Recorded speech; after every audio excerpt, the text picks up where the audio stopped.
창세기 강의 84번째 38장 1절에 11절 이상한 가족이라고 하는 말씀의 제목입니다. 성경을 모르거나 처음 읽으시는 분들은 창세기 38장 같은 내용이 과연 성경에 왜 있는가 의심합니다. 믿음이 있는 사람도 이 말씀을 놓고 고개를 갸웃거리게 됩니다. 차마 말하기도 어려운 이 유다 가족의 이상한 이야기들이 왜 성경에 기록되어 있는 것일까요? 심지어 차마 말하기도 어려운 시아버지와 창녀로 가장한 며느리의 불륜으로 자식이 태어나는 것을 보여주는 내용을 성경에서 빼버리고 싶다라고 말하는 사람도 있습니다. 설교자들도 창세기 38장은 가볍게 뛰어넘습니다. 제가 자료들을 보아도 38장은 생략되어 있는 주석서가 꽤 있습니다. 다른 종교에 비교해서 도대체 자신들의 신의 조상들, 이 조상들이 이 비루한 이야기, 이런 혈통에서 나왔다는 것을 기록해서 과연 얻을 수 있는 게 뭘까? 오히려 다른 종교를 갖고 있는 사람들에게 비웃음을 당하지 않을까? 뭐 그런 집에서 예수님이 나오시냐라고 비난받을 수도 있는, 공격의 거리가 될 수도 있는 이런 내용들을 왜 우리 성경에는 다른 종교의 경전에서는 좋은 것만 기록하고 나쁜 것들은 다 빼서 편집하고 있는 상황 속에서 왜 이런 이야기들을 적어 놓았고 여기서 왜 다윗이 나오고 예수님이 나오시냐라고 하는 얘기를 왜 써놨을까라고 하는 겁니다. 그러나 저는 이것이 우리 기독교의 자신감이라고 생각합니다.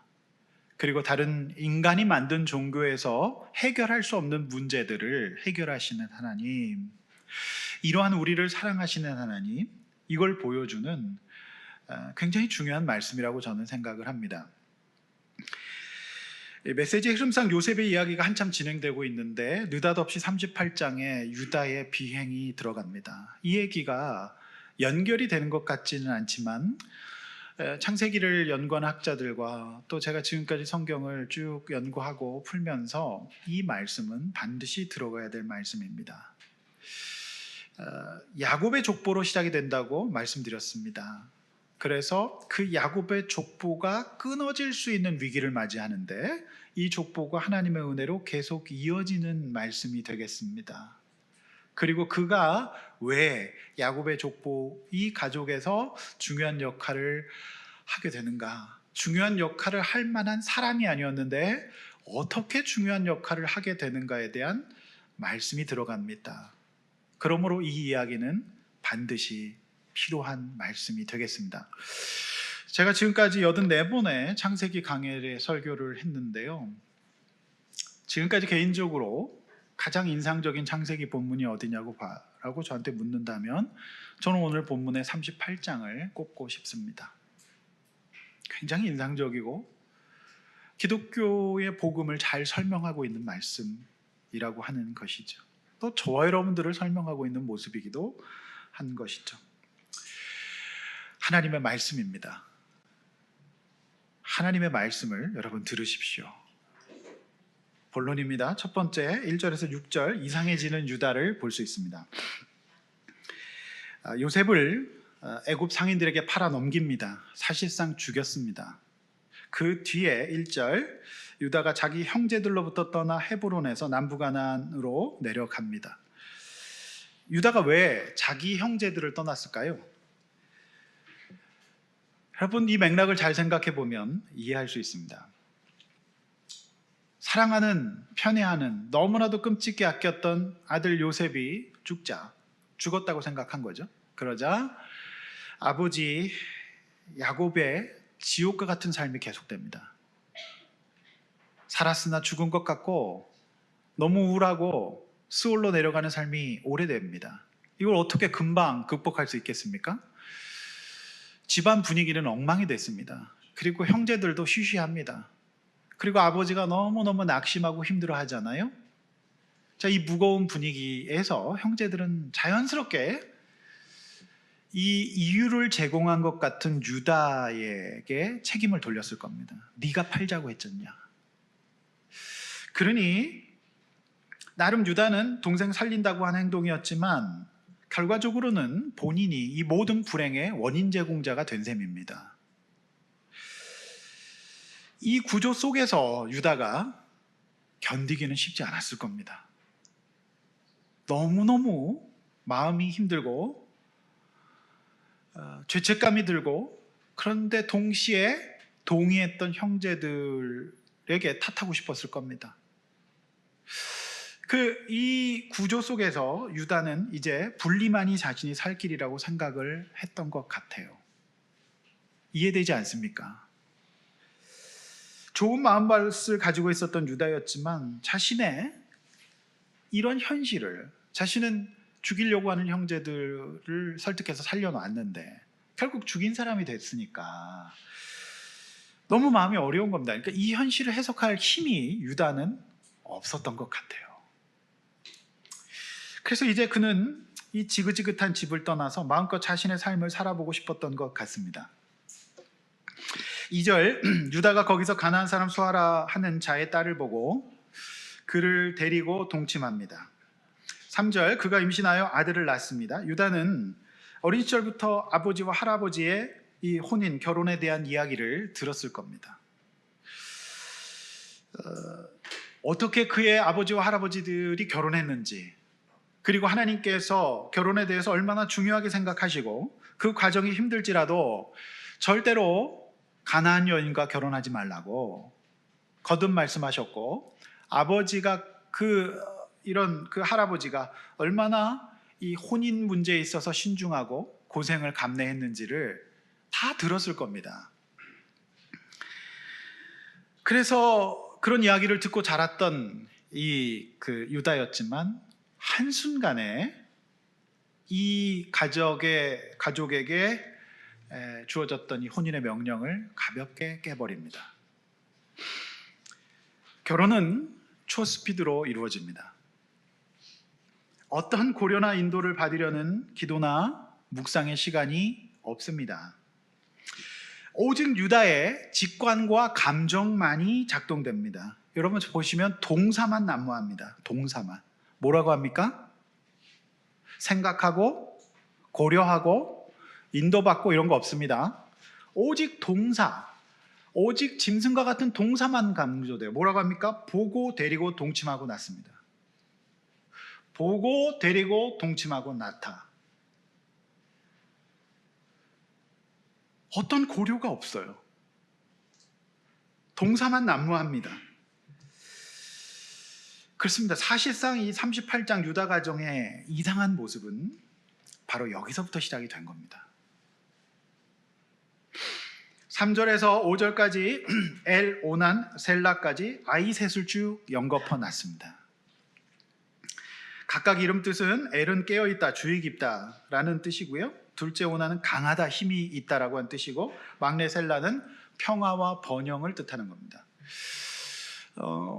이제 유다는 나름대로 그 시대에 핫했던 좋은 이름 뜻을 다 자녀들에게 지어주면서, 그렇게 유다는 하나님을 떠나서 이제 자유롭고 재미있는 곳에서 멋진 자식들 낳고 행복하고 다복하게 살고 싶었던 것 같습니다. 그런데 이 부모님이 주신 이름 뜻대로 이 자녀들이 살면 얼마나 좋겠습니까? 그런데 그게 잘 안 되죠. 여러분의 이름은 뭡니까? 저는요, 최악의 삶을 살고 있는 분들의 이름이 굉장히 좋은 거 많이 봅니다. 여러분, 이름 뜻대로 살기만 하면 얼마나 좋겠습니까? 여러분의 이름은 뭡니까? 그런데 그게 잘 안 되죠. 네, 보십시오. 창세기를 연구하는 학자들은 유다의 장인 가나안 사람 수아가 그 지역 유지의 딸이었기 때문에 유다가 덕을 좀 볼 수 있는 구조였을 가능성이 높다라고 보고요. 또 유다가 보고 데리고 이제 동침했기 때문에, 그러니까 굉장히 매력적인 외모를 갖고 있었을 가능성이 많다, 이렇게 이제 봅니다. 6절, 아이들이 크자 남부 가나안 지역의 또 다른 장소인 거십에 살고 있었는데 그곳에서 장자 엘을 위하여서 그 유명한 장차 예수님의 조상이 될 며느리 다말을 데리고 오게 됩니다. 여기까지가 이제 첫 번째 문단의 내용이에요.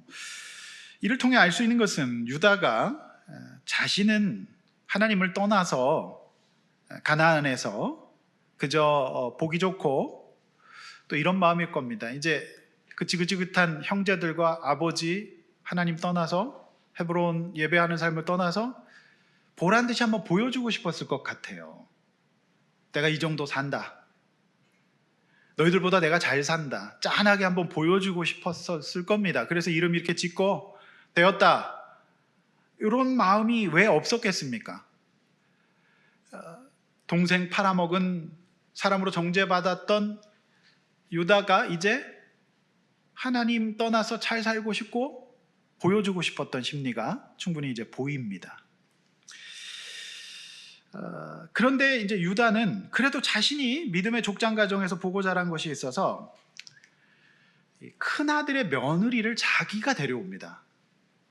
즉 가나안 중에서도 유다는 나름 심지가 굳어 보이고 남달라 보이는 뭔가 좀 이렇게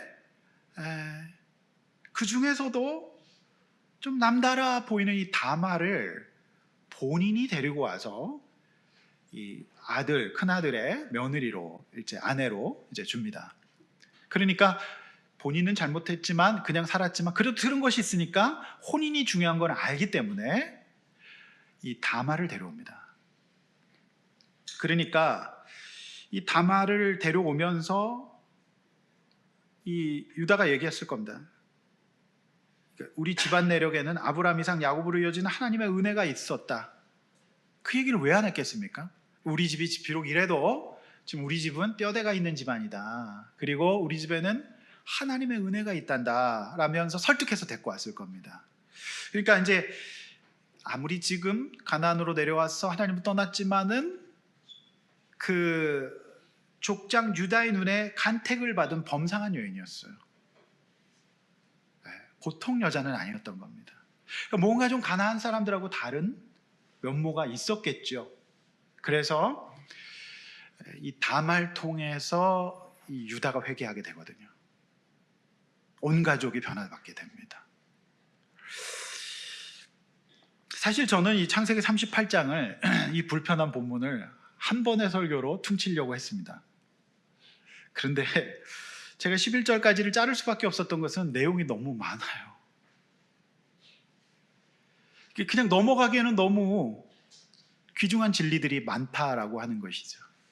그래서 오늘 저는 이번과 다음 주로 해서 38장 두 번으로 다루려고 합니다. 여러분 오늘 말씀이 굉장히 사실은 귀하고 또 다룰 내용이 참 많습니다. 그렇다면 이제 6절까지 주신 이 본문이 주는 메시지는 뭐냐라고 하는 것을 봐야 됩니다. 자, 여러분 보십시오. 유다는 이 형제들로부터 떠나서 헤브론을 떠나서 이 가나안으로 내려오게 된 이유가 결정적인 동기는 마음의 불편함 때문이었어요. 상처를 받게 되는 거거든요. 그러니까 이걸 이제 해소하는 방법. 그러니까 이제 죄책감, 후회, 또 나만 그랬냐라고 하는 억울함, 이런 것들이 온갖 부정적인 감정들이 섞여 있는 참 유다는 설명할 수 없는 힘듦이었을 겁니다. 이해되시죠? 좀 공감해 주시면 안 될까요? 이해되시죠? 이 성경 속으로 들어가 보셔야 합니다. 충분히 이해가 됩니다. 만약 유다가 이 헤브론 상담 그 당시에 이 상담실이나 정신과에 상담을 받았다면 뭐라고 상담받았을 것 같습니까? 이 가나안 상담실에서는요, 당연히 헤브론을 떠나서 분리하라고 조언받았을 겁니다. 네. 하나님을 인정하지 않는 세상의 이 심리학과 정신의학은 그 중심과 목적이 자신에게 있어요. 그러니까 이제 영적인 개념이 없습니다. 인간을 물질적인 존재로 보거든요. 그러니까 영적인 존재가 아닌 하나의 독립된 개체로서 보고, 그래서 이 치료 방법 세상의 이 심리학과 정신의학은요, 하나님이 없어요. 그러니까 죄의 개념이 없습니다. 오직 그 본인의 심리적인 안정감, 그러니까 불편하면 하지 말아라. 그리고 그것을 제거하는 것이 치료 목적입니다. 굉장히 의학적이죠. 그러니까 이 개념이 없어요. 회개라고 하는 개념이 없어요. 하나님의 인도라고 하는 게 영적 개념이 없이 불편감을 해소하는. 그래서 정신의학은 기본적인 설정이 무신론적입니다. 그래서 여러분들이 상담을 받거나 정신과 같은 데 가실 때 기독교적인 관점을 가지고 치료하는 치료자에게 받으셔야 됩니다. 우리가 이제 성도와 교회 생활을 한다는 거, 이것 자체가 어떻게 보면은 심리적인 불편감을 야기할 수 있습니다. 그러면 세상 심리학과 정신학에서는 나가지 말라고 얘기합니다. 그렇죠? 그럴 수밖에 없는 겁니다. 왜냐하면 이제 철저히 물질적입니다. 그러니까 하나님 없이 그 한 존재로서의 만족감과 행복을 목표로 삼고 있기 때문에 그래요. 그걸 제거합니다. 자신에게 만족함이 있으면 그것이 선이죠. 근대 이후 세상의 철학과 의학과 문화, 정치, 과학, 경제 모든 분야에서 이 흐름이 보여집니다. 헤아려 새 것은 없다고. 이 모습은 오늘날 현대인의 모습이에요. 오늘 현대를 포스트 모던이라고 합니다. 저는 별것 없다고 보여져요. 거기 대단한 철학이 있는 게 아니라 오늘 창세기 본문의 유다가 그겁니다. 하나님이고 발전이고 뭐 이런 거 필요 없다. 내가 불편하니까 일단 이 부분에서 이 원인을 제거하는 것입니다. 제가 이번 한 주간에 이제 연세대 의대 세브란스의 정신건강학과 전우택 교수가 쓴 이 논문을 읽었는데 이 이야기에 이런 인상적인 얘기가 있습니다. 이 시대의 치료 방법은 인간에게 새로운 자유를 준 것 같으나 사실은 동시에 더 큰 혼란을 줬다. 이렇게 얘기합니다. 유다는 지금 자유를 쫓아서 갑니다. 더 이상 상처받지 않고 아프지 않기 위해 그 가정을 떠납니다. 그러나 유다는 이제 더 큰 혼란으로 빠져 들어갑니다. 그는 실패에 취약합니다. 그리고 자유를 외치고 있지만 본능을 따르는 죄의 노예가 되어가고 있다는 사실을 알 수가 있습니다. 창세기 2장 7절 말씀 앞에 보시면서 우리 다 함께 창세기 2장 7절 말씀 다 함께 읽겠습니다. 시작. 여호와 하나님이 땅의 흙으로 사람을 지으시고 생기를 그 코에 불어넣으시니 사람이 생명이 되니라. 잠깐만 띄워넣어 주시고 여러분 이 말씀 보시면 인간이 어떻게 지어졌는가? 여러분 물질적 존재인 동시에 영적인 존재 둘 다로 지었다는 것을 알 수 있어요. 네. 여러분 제가 1부 때 그 이론들을 설명했는데 어려우실 것 같아서 생략합니다. 제가 바로 말씀으로 설명해 드릴게요. 이 시대는 인간이 흙으로 지었다. 즉 하나님과 분리된 인간 자체에게 집중되어 있습니다. 그러니까 물질적인 존재라는 이유가 뭐냐면 흙으로서의 인간, 그 안정감으로서의 인간. 그러니까 이제 이 세상은 이제 불편한 걸 다 제거하는 겁니다. 그리고 네가 하고 싶은 대로 하라는 거예요. 어떤 속박이나 이런 것을 벗어나서 자유롭게 살아라. 본능을 쫓아라. 그 문화, 그 물질적 문명의 상징이 바로 가나안이었어요. 하나님은 없고 번영과 부요와 쾌락과 욕망의 세상입니다. 오늘 유다가 그곳으로 간 겁니다. 반면에 소위 보수적인 기독교는 너무 극단으로 영적으로 가버린 거예요. 그래서 육신을 무시합니다. 그러니까 이게 교회 안에만 있는 겁니다. 어떻게 보면. 그래서 모두 다 세상적으로 봅니다. 그러나 여러분, 하나님은 우리를 물질적인 존재인 동시에 영적인 존재로 유일하게 그렇게 지으셨어요. 이 물질적인 존재로서 쾌락과 안녕과 아픔 없고 고통 없고 그냥 먹고 마시고 즐기는 요거는 짐승입니다. 그런데 우리에게는 영적인 존재로서 생기를 불어넣어 주시는 하나님의 어떤 형상, 그러니까 도덕을 갖고 있고 영적인 것을 추구하고 여기서 만족을 누릴 수밖에 없도록 했던 이 두 가지 측면이 다 있어요. 그래서 그 연세의대 전우택 교수는 이렇게 말합니다. 인간을 이 두 가지 요소를 지닌 독특한 존재인 하나님의 자녀로 삼으셔서 우리가 육신적인 물질적인 것이 없이는 못 삽니다. 영양이 공급돼야 되고요, 주거가 안정돼야 되고 입을 옷이 있어야 됩니다. 이런 존재인 동시에 하나님을 알아가고 그분과 교제하고 하나님의 성품을 지닌 차별적 존재로서 그분과 함께 이 세상을 밝히고 온전한 세상을 만들어가는 사명을 주셨다, 이렇게 말합니다. 그러니까 균형 잡힌 시각, 두 가지 가운데서 양쪽으로 치우치지 않고 두 가지를 균형을 잡으면서 가야 되는데, 이 균형 잡힌 시각을 갖지 못하는 세상의 이론들은 언제나 인간을 파괴시켰다, 이렇게 말합니다. 그 대표적인 게 공산주의입니다.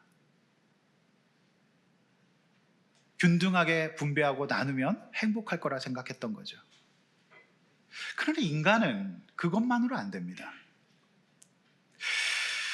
요즘에 서점가에서는 니체 읽기가 열풍이라고 해요. 그 니체는 종교는 마약이라고 얘기했고, 영적인 것이 의미가 없고 그냥 마음이 원하는 대로 살아라. 그러니까 극단으로 간 거예요. 그래 결국은 뭐예요? 니체는 자살합니다. 여러분, 이 세상의 흐름은 이겁니다. 그런데 저는 인문학과, 철학과, 사회과학, 심리 보면 볼수록 느끼는 게 이 속에서, 그래서 이 전우택 교수는 이것으로 온전한 치료가 일어날 수 없다. 왜냐하면 인간이 그처럼 물질적이 되면요, 설명할 수 없는 딜레마에 빠지는데 인간은 다 죽기 때문에, 그리고 그 바라고 있는 그 추구에 좌절이 생긴답니다. 병에 걸리거나 원치 않는 죽음을 맞이하거나 잃어버릴 수가 있다. 그러면 거기서 깊은 고통이 생깁니다. 살아갈 이유를 찾지 못해요. 그러니 진정 우리에게 필요한 이 어떤 감각, 이것은 균형적인 감각인데, 보수 기독교가 실수한 것은 인간이 육적인 존재라는 것을 인정하지 않고 공부할 필요도 없고 오직 교회 안에서 예수 잘 믿으면 된다는 것만 강조한 건데, 그러므로 이 세상의 현실을 진단하고 있는 이 부분들을 또 터부시할 것이 아니라 인간 이해의 도구로 사용해야 되고요, 이것도 알고 결국 우리가 하나님 앞에서 영적인 존재로 살아갈 때 진짜 균형 잡히고 행복할 수 있다. 이거를 저는 오늘 말씀드리고 싶은 것입니다. 어려우십니까? 답이 없으신데 무슨 얘기인지 감은 잡히시죠? 지금 유다는 하나님을 떠나서 본인의 만족과 불편감을 해소하고 물질적인 존재로서의 삶을 선택한 겁니다. 그러니 그 속에는 보고 데려오고 취하고 밖에 없는 겁니다. 무슨 말씀인지 아시겠죠? 여러분, 인간은 자신의 소유나 안전, 성적인 만족과 같은 물질적인 것들이 채워진다고 할지라도 자신의 삶에 대해서 늘 더 높은 의미와 목적을 생각하고 현실을 초월하기 원하는 이 영적인 존재예요. 그렇기 때문에 굉장히 부자고 굉장히 성공 많이 했는데 공허한 사람들이 있어요. 극단을, 이 균형을 잃어버린 겁니다. 성도 여러분, 저는 여러분들에게 확신합니다. 앞으로 이 세상 속에서 기독교 신앙은 더 절실하게 필요할 겁니다.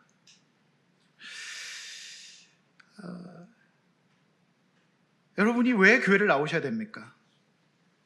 유다는 이제 아버지와 형제를 떠나서 그와 같은 사람, 아둘람 사람 히라를 만납니다.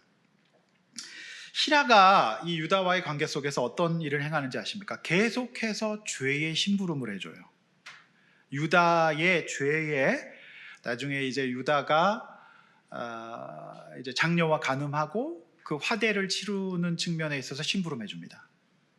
그러니까 이 유다와 히라와의 관계는 유다가 당장 편할 수는 있지만은 어떠한 구원과 성숙에도 도움이 되지 않는 거예요. 단지 서로의 가나안스러움을 이해하고 받아주고 비슷한 느낌이 주는 편안함을 누릴 뿐입니다. 그렇지 않습니까? 이것을 세상에서는 우정이라고 얘기합니다. 저는 이 히라와 유다와의 관계, 여기서 1절 말씀에서 아둘람 사람 히라와 가까이 하니라고 돼 있잖아요. 이거를 저는 보면서 청소년들의 우정을 생각합니다. 우리가 알다시피 우리 부모님들은 아이들을 봤을 때 아이들이 히라를 만나게 되면은 걱정이 됩니다. 왜냐하면 그 유다와 히라는 서로에게 애착적이거든요. 그리고 굉장히 간절합니다. 그런데 어떤 히라를 만나느냐에 따라서 이 아이의 인생과 운명이 달라져요.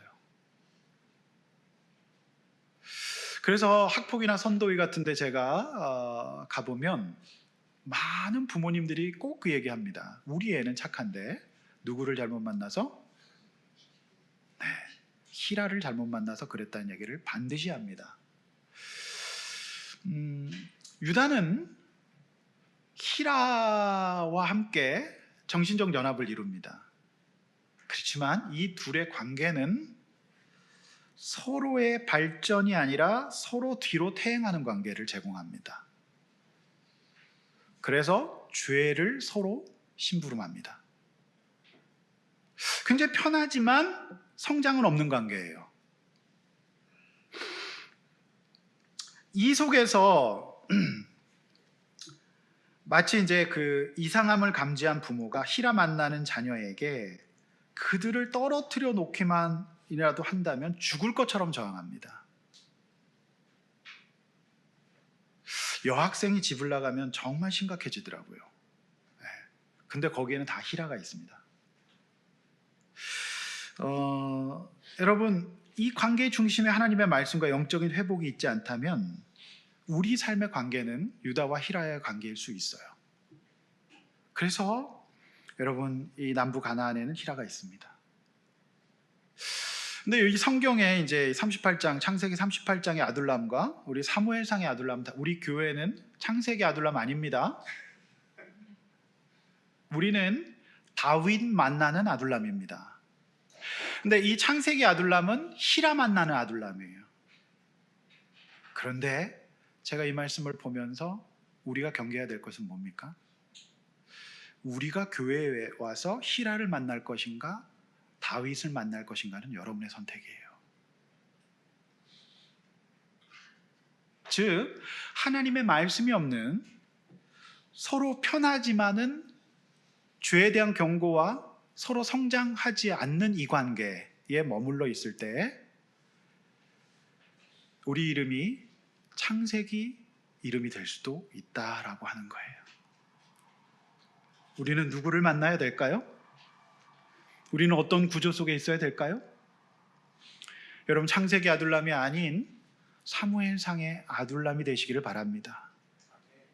그런데 참 기가 막히게 유다는 기가 막히게 히라를 찾고요, 히라는 본능적으로 유다를 찾습니다. 마치 자석처럼 만나버려요. 참 희한하죠. 여러분, 히라와 유다의 관계의 특징은 뭡니까? 한 두 가지 특징이 있어요. 서로의 죄와 영적인 상태를 말씀으로 진단받고 깨워주지 못해요. 그 교제 중심에 말씀이 없다. 그리고 그 서로 죄 가운데 있기 때문에 가나안 문화, 물질적인 존재이기 때문에 서로를 그냥 편안하고 이해는 하지만 그 안에서 성장이 없고요. 두 번째, 둘 다 본인의 필요와 연약함으로 뭉쳐있기 때문에 서로의 필요를 채우지 못하거나 했을 때 결국에는 이 속에서 싸우고 넘어지게 됩니다. 여러분 보시면 이제 다음 주 본문에서 그 유다가 히라에게 자신의 죄심 부름을 시키거든요. 그런데 히라가 그걸 못해요. 못 찾아요. 그러니까 유다 뭐라는지 아십니까? 짜증을 내면서 그것도 못 찾냐 놔둬라 하면서 관계에 균열이 생깁니다. 그러니까 이 서로를 굉장히 애착적으로 의지하는 것 같지만 말씀이 없기 때문에 유다는 히라에게 책임을 전가합니다. 이게 바로 유다 히라의 관계예요. 성도 여러분, 우리는 이러한 관계가 아니라 사무엘상의 아둘람 관계에서 다윗을 만나서 그리고 이 속에서 하나님 나라, 즉 다윗 왕국의 회복을 기대하는 그러한 관계들을 맞이할 수 있기를 소원합니다. 아멘. 저는 이런 생각을 해봅니다. 유다가 아버지와 형제들과 진실한 대화를 나눠볼 수는 없을까? 형제들과 힘들고 아프다면 자신의 마음을 나눌 수 있는 헤브론 상담소에서 상담받을 수는 없을까? 그러나 불행히도 그럴 만한 실력과 이 능력이 자신과 가족에게는 없었던 것으로 보입니다. 요셉 사건 이후 헤브론에서 살며 아프고 힘들 수 있습니다. 그러나 그리도 급하게 하나님을 떠나지는 말았어야 합니다. 그것이 가나안과 히라로 대체될 수 없었던 거예요. 성도 여러분, 그러므로 우리가 조심해야 됩니다. 우리 교회 관계가 다윗의 관계가 될지언정 유다와 히라의 관계가 되지 않기를 원합니다. 우리가 하나님 앞에서 아무리 외롭고 힘들더라도 아무나 만나서는 안 됩니다. 한 번뿐인 인생을 이렇게 막 살아서도 안 됩니다. 복음 앞으로 나오셔야 합니다. 다윗 앞으로 나오셔야 합니다. 균형 잡히고 성숙한 영적 관계 속에서 이런 돌봄을 받읍시다. 먼저 내가 하나님의 말씀으로 양육받고 영적으로 성장하여 이제 내가 히라가 아니라 사명받은 사람 다윗이 되셔야 합니다. 그래서 서로가 살아야 합니다. 죄의 심부름을 하는 단계가 아니라 말씀으로 분별하고 깨워줄 수 있는 관계가 돼야 됩니다. 10대들의 관계와 같아서야는 되겠습니까? 그래서 38장에 참혹한 삶을 살지 않아야 합니다. 오늘 두 번째, 이상한 유다의 가족 얘기 7절 11절 볼 수 있습니다. 자, 그런데 시아버지 유다의 말만 듣고 딱 시집을 왔어요. 그런데 다말이 보니까 영 엉망이에요. 왜 그렇습니까? 유다의 가족들이 가나안 문화에 절어 있기 때문이죠. 요즘 우리가 묵상하고 있는 호세아서 4장 1, 2절 말씀은 가나안 문화가 어떤지를 너무 잘 설명해 주고 있습니다. 우리 호세아서 4장 1, 2절 말씀 읽겠습니다. 시작. 이스라엘 자손들아 여호와의 말씀을 들으라. 여호와께서 이 땅 주민과 논쟁하시나니 이 땅에는 진실도 없고 인애도 없고 하나님을 아는 지식도 없고 오직 저주와 속임과 살인과 도둑질과 간음뿐이요 포악하여 피가 피를 뒤이음이라. 여러분, 저주와 속임과 살인과 도둑질과 간음밖에 없다, 이렇게 얘기하고 있습니다. 포악합니다. 자, 보십시오. 이제 유다는 하나님을 떠나서 자식 셋 낳고 강하게 잘 키우고 싶었는데 그만 7절에서 장자 엘이 죽어버려요. 불행을 대처할 수가 없어요. 보여주고 싶었는데 이 강한 애가 죽어요. 제가 볼 때 여호와께서 죽이셨다고 말씀하고 있지만 그의 영혼은 이미 저주와 속임과 살인과 도둑질과 간음과 포악과 같은 가나안 문화 속에서 유탄을 맞은 거예요. 위험한 곳입니다. 정글과 같은 곳입니다. 이 속에서 이미 죽은 거예요. 그리고 여기서 자녀 양육이 발생되지 않아요. 여러분, 성경은요, 수아라는 사람의 딸을 보고 이렇게 돼 있습니다. 그러니까 유다 아내의 이름이 나오지 않아요.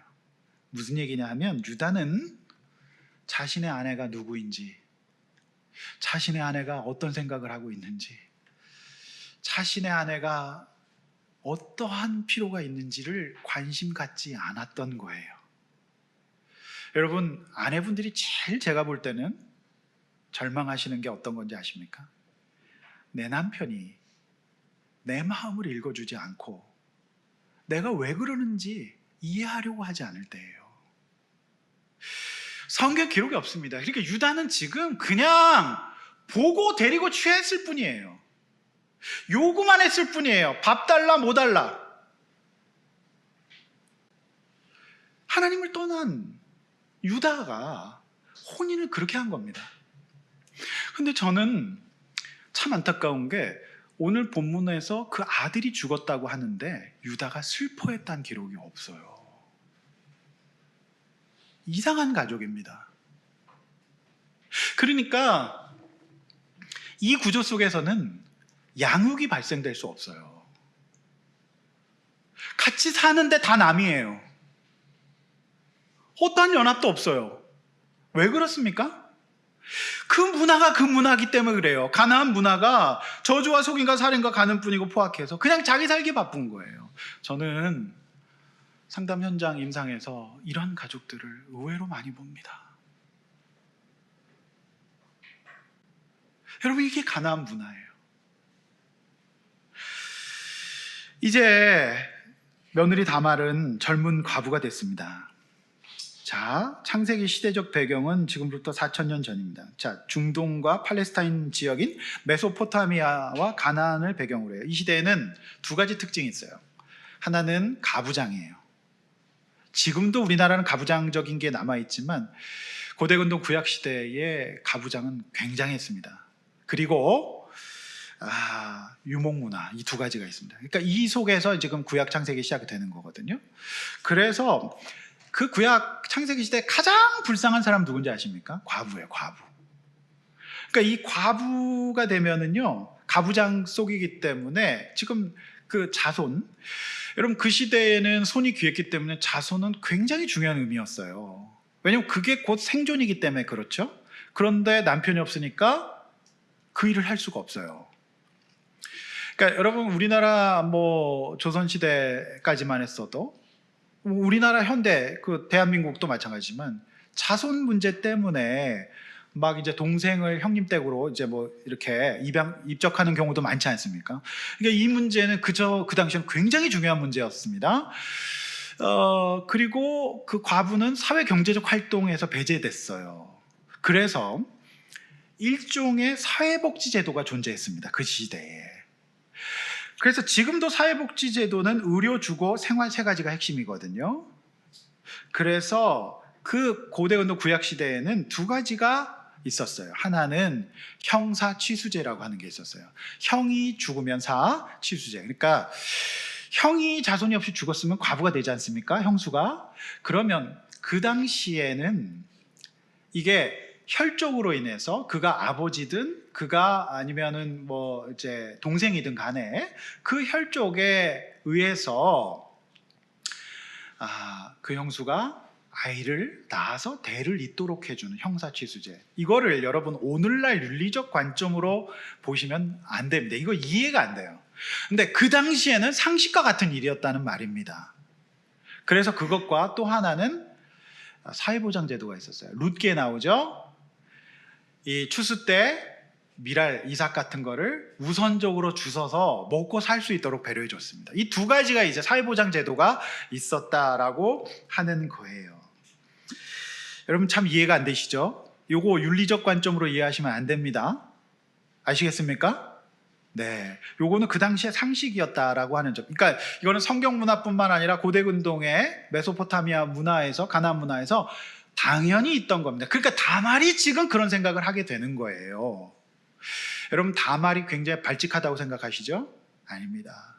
그 당시에는 혈족으로 인해서 있게 돼 있고 아버지 유다는 막내를 줄 생각이 없었어요. 오늘 본문에도 말하고 있지 않습니까? 막내도 죽일까 하노라. 그러니까 유다는 자신의 반석적 사고가 아니라 저 며느리를 내가 잘못 들여서 아들들이 죽어나간다라고 생각했던 가나안 문화를 품고 있었던 겁니다. 자, 8절. 당시 법대로 둘째 오난에게 형수에게 들어가서 아우의 본분을 행하고 내 형들을 위해서 씨가 있게 하라. 이렇게 유다가 명하죠. 당연히 이제 유다도 그 당시 사람이었기 때문에 형사 취수제를 따르게 된 겁니다. 이건 믿음이 있어서가 아니라 그 당시의 문화가 다 그랬기 때문에 그렇게 이제 말을 했던 겁니다. 근데 9절 문제적 본문이죠. 오난이 어떻게 합니까? 그 씨가 자기 것이 되지 않기 때문에 형수에게 들어가지만 일종의 원시적 피임을 합니다. 이것을 성경에는 땅에 설정했다 이렇게 나와 있는데요. 즉 체외 사정을 한 겁니다.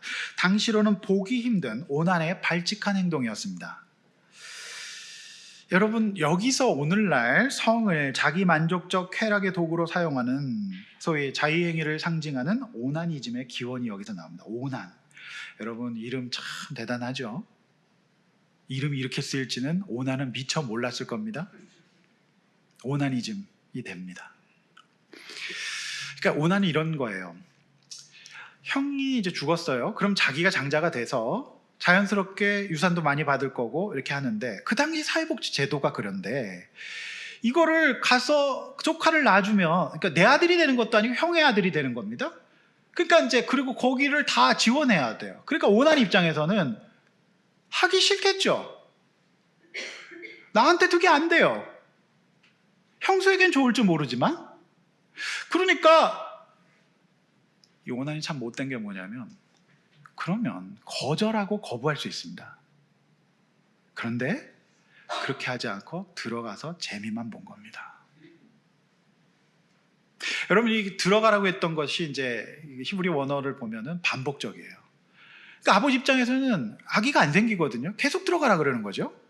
얘는 그럴 생각은 없고 의무와 책임을 행할 생각은 없고 즐기기만 했던 거예요. 이것 때문에 10절 하나님께서 악하게 보시고 죽게 됩니다. 왜 이렇게 되냐면, 이런 오난의 행동에는 호세아서가 말하는 당시 가나안 문화, 자, 진실도 인애도 하나님을 아는 지식도 없는 전형적인 물질적인 존재로서의 쾌락을 추구하는 인간의 타락함만이 있었던 거예요. 더 나아가서 하나님이 야곱의 족보를 책임지시는데 이 유다의 대가 끊어질 수 있는 상황을 하나님이 안 하시죠. 그래서 그걸 이제 다말이 이어가는 거거든요. 그런데 유다가 이 하나님의 말씀을 정면으로 부정하면서 하나님의 언약의 말씀을 회방한 겁니다. 생명들을 땅에다가 버려버린 거예요. 그러니까 이것은 죽음과 같은 행위죠. 그리고 11절에서 뭐라고 합니까? 유다는 둘째도 죽자 아들 셀라가 크기까지 기다리라, 이렇게 얘기하는데 사실 이때 보낼 생각이 없었어요. 왜? 셋째도 죽을 것을 염려했다, 이렇게 기록하고 있습니다. 그러면서 이 유다가 참 비정한 시아버지, 뭐라고 얘기합니까? 너 친정 가서 수절해라, 이렇게 얘기합니다. 이게 참 비정한 얘기예요. 유다는 자기가 데리고 온 며느리의 마음은 고려하지 않습니다. 자기 아들이 더 중요한 거예요. 며느리가 어떻게 되든지 간에 너는 가서 수절해라, 이렇게 얘기하는 비정한, 자기 아들의 안녕만을 생각하는 사람이 되어버린 겁니다. 그런데 여러분, 구약 신명기 25장 7절, 9절, 10절 중요한 이 제도에 대한 기준이 있어요. 이거가 의무조항인가, 이거죠. 여러분, 이거 보시면 알 수 있습니다. 읽어보겠습니다. 시작.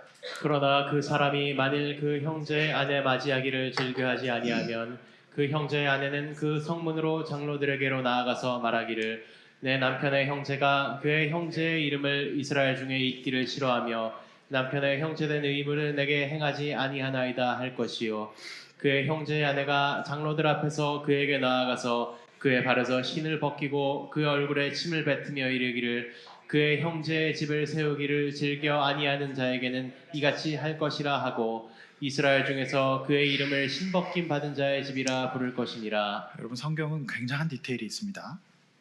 여러분, 이 제도는요, 법적인 처벌은 없어요. 복지제도이기 때문에. 그래서 만약에 그렇게 오난이 하기 싫으면 명예만 잃으면 됩니다. 네. 그러니까 사람들 앞에 나와서 형수, 제가 이거 못하겠습니다. 전 능력도 없고, 또 가난한 둘째도 있을 거 아니겠습니까? 저는 조카 그렇게 해서 이렇게 길러 능력도 안 되고 힘도 없습니다. 그리고 저는 안 됩니다 라고 거절할 수 있습니다. 그러면 여기에 처벌은 없어요. 그러니까 이 형수는 그러면 이렇게 얘기하는 겁니다. 네가 신발 벗은 자가 되는 것은 그 공개적으로 그 의무를 하지 않을 거니? 그럼 알겠다. 그럼 대신 수치는 당해라. 그렇게 되면은 이제 형수는 어떻게 되냐면 혼인 관계에서 놓아서 이제 재혼으로 합법적으로 이제 재혼할 수가 있고 출가할 수 있는 권리를 갖게 돼요. 그런데 오나는 의무는 행하기 싫어요. 그냥 쾌락만 맛보고 싶어요. 가난한 사람이니까. 그렇게 아버지 유다가 양육하지 않았거든요. 그러니까 그거는 하기 싫고 또 망신은 당하기 싫어요. 그거였습니다. 이런 제도가 있었는데 아버지 유다도 자신의 집안 꼴을 사람들 앞에 보이기 싫으니까 그냥 가서 수절하라 그런 거예요. 이런 말이 어디 있습니까? 그 며느리를 생각해야죠. 며느리가 살 길을 열어줘야죠. 그런데 유다는 그럴 실력이 없었습니다. 왜 그럴까요? 사람 살리고 양심적으로 고려했던 유다의 DNA가 가나안에서 색깔이 변한 겁니다. 후성된 거예요. 그래서 그가 이렇게 매정하고 너무 잔혹한 사람들이었어요. 자기 믿고 왔는데. 근데 여러분 이제 다음 주 본문에 얘기했지만 유다는 이 다말이요. 그 아버지 언약 믿고 기다립니다. 여자가 온유월에 한을 품으면 서리가 내립니다. 남성 여러분, 여자와의 언약을 지키십시오. 나는 정말 이건 무섭다. 근데 유다가 이제 다말을 선택한 이유는 남다름을 보았어요. 가난한 여자답지 않거든요. 중심이 있고 심지가 있거든요. 딱 본 거예요. 그런데 때가 됐는데도 안 줘요. 그걸 보면서 다말은 하나님의 말씀하셨던 그 언약의 되를 잇기를 원합니다. 다말이요, 비윤리적인 행동, 우리 식으로 보면 그렇지만 그거 아닙니다. 다말은요 딱 구분해요. 그러니까 그가 이런 쾌락적인 모습이 아니라는 겁니다. 그러니까 나중에 유다는 할 말이 없는 겁니다. 그러니까 누가 더 옳은 사람이 됩니까? 유다입니까? 다말입니까? 다말이 옳은 사람이 될 수밖에 없어요. 유다는 지만 생각한 거거든요. 성도 여러분, 오늘 저는 이 본문을 보면서 우리가 왜 이 시대의 신앙생활을 해야 되는가? 성도 여러분, 우리는 물질적인 존재인 동시에 영적인 존재입니다. 제 아무리 좋은 환경을 갖추고 성공을 하고 자식들 똑똑하고 잘나고 살아봤자 여러분 거기서 영원한 만족이 발생할 수 없다라고 하는 겁니다. 우리는 영적인 존재입니다. 그래서 육신적인 것을 무시하지 않으면서도 우리는 하나님 앞에서 선의 기준이 있어야 합니다. 하나님 앞에서 도덕의 기준이 있어야 됩니다. 그래서 우리는 이처럼 이러한 세상, 하나님이 함께 하시고 그분과 교제하고 사랑하면서 더 아름답고 좋은 세상을 만들어 가야 될 꿈이 있는 것입니다. 할렐루야. 여러분, 이것이 오늘 본문이 주는 교훈이에요. 여러분은 지금 어디에 있고 누구와 교제하고 있습니까? 제가 수요일도 설교했어요. 이름만 대면 알만한 굉장히 유명한 목사님이세요. 근데 이분이 이 본문을 해석하시면서 그 얘기를 하셨어요. 자신의 할머니가 머슴하고 바람나서 도망간 분이래요. 그런데 이 본문을 보면서 너무 위로를 받았대요. 왜요? 하나님은요, 이렇게 헤매고 있는 유다를 결국엔 드러나게 하시고 결국에는 회개케 하셔서 버리지 않고 사랑하셔서 다윗의 조상으로, 나아가 예수님의 조상으로 삼으시는 분이십니다. 할렐루야. 그러므로 여러분 낙심하지 마십시오. 우리의 삶이 어떠할지라도 하나님께서는 저와 여러분들을 사랑하시고 포기하지 않으실 겁니다. 세상은 그거를 덮어둘 뿐입니다. 그러므로 여러분, 오늘 이 유다의 삶이 보여주는, 이상한 가족이 보여주는 교훈은 오늘날 이 시대에 우리가 왜 신앙생활을 해야 되는지, 왜 하나님을 알아야 되는지, 우리의 삶의 기준이 잡혀야 되는지를 보여주는 너무 놀라운 본문인 것입니다. 성도 여러분, 우리 신앙생활 합시다. 우리 예수 잘 믿읍시다. 그래야 우리 가정이 이런 가정이 되지 않아요. 가난한 가정이 되지 않을 수 있습니다. 실패와 사고 앞에서 취약하지 않은 사람 될 수 있습니다. 내 감정과 본능대로만 살지 않을 사람이 될 수 있다는 말입니다. 여러분, 복음 앞으로 나오십시오. 하나님 앞으로 나오십시오. 아멘 하십시오. 우리 은혜 받고 하나님 앞에 신앙생활 합시다.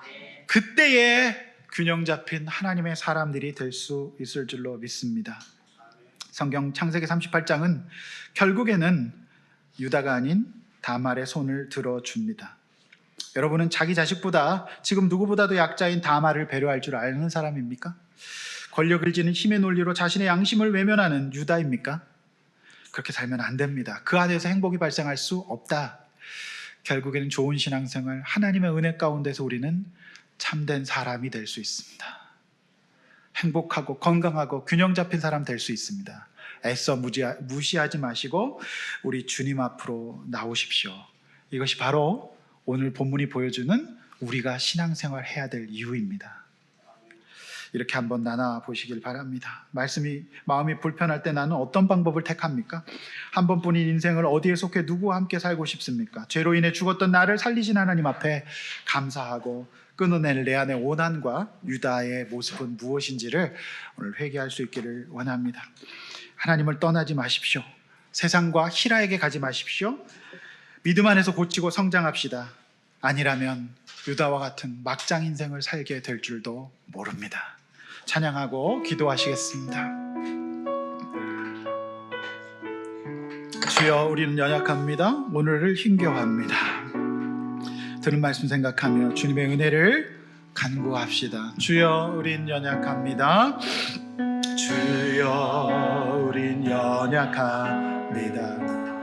오늘 하루를 또 힘겨워합니다. 우리 하루를 힘겨워합니다. 주님의 뜻을 이루기에는 부족합니다. 뜻을 이루며 살기에 부족합니다. 우린 연약합니다. 우리 연약합니다. 주님, 우리는 넘어집니다. 주여, 우리는 균형을 잃고 잊어버립니다. 넘어집니다. 오늘 하루를 또 오늘 하루 또 실수입니다. 주님의 긍휼을 구할 수밖에 없습니다. 주의 긍휼을 구할 죄인입니다. 죄인입니다. 주만 바라고 하나님께서는 저 여러분들을 포기하지 않고 사랑하십니다. 주님 앞으로 나갑시다. 없는 주님의 은혜 온 세상 위에 넘칩니다. 온 세상 위에 넘칩니다. 가릴 수 없는 주 영광 온 땅 위에 충만합니다. 온 땅 위에 충만합니다.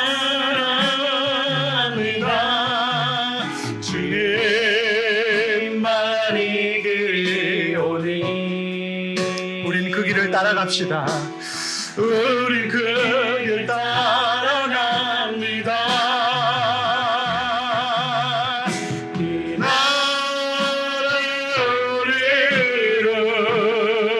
이루신 주는 안전합니다. 주는 완전 한없는 주님의 은혜 때문에 살아갑니다. 여러분, 복음 앞으로 나오십시오. 여러분, 하나님 앞에 나오십시오. 회복될 수 있습니다. 온 세상 위에 넘칩니다. 하나님의 영광으로 이룰 수 없는 주여 세상이 줄 수 없는 충만함을 주실 겁니다. 이것이 구원입니다. 온 땅 위에 충만합니다. 주님이 나의 길입니다. 주님만이 길이오니 우린 그 길을 따라갑시다. 우린 그 길 따라갑니다. 그날에 우리를 이루신 주는 완전합니다. 성도 여러분, 제가 공부를 해보니까요, 세상엔 답이 없어요. 인간적인 사랑과 현실과 물질적인 존재로서의 만족감이 있으면 다라고 얘기하지만 결국엔 허무합니다. 죽고 싶을 겁니다. 왜요? 우리는 영적인 존재이기 때문이죠. 하나님 앞에, 하나님, 내가 그 길을 따라가겠습니다. 하나님, 복음으로 나가겠습니다. 내가 건강한 가정 이루게 하여 주시고 하나님 앞에 구원받은 사람 되게 해주십시오. 이 땅에서는 똑같이 살고 예수 믿고 천국만 가면 뭐합니까? 그거 기독교 아닙니다. 우리 하나님 앞에서 오늘 유다처럼 살지 맙시다. 하나님 앞에서 건강한 사람 됩시다. 약자를 배려하고 하나님 앞에 살아있는 사람으로 삽시다. 주님 앞에, 주님, 내게 그런 은혜를 주십시오. 나를 하나님의 자녀로 삼으셔서 감사합니다. 참된 균형 잡힌 그리스도인 되게 해주셔서 승리하고 살아가게 해달라고 주여 한번 외쳐 기도하도록 하겠습니다.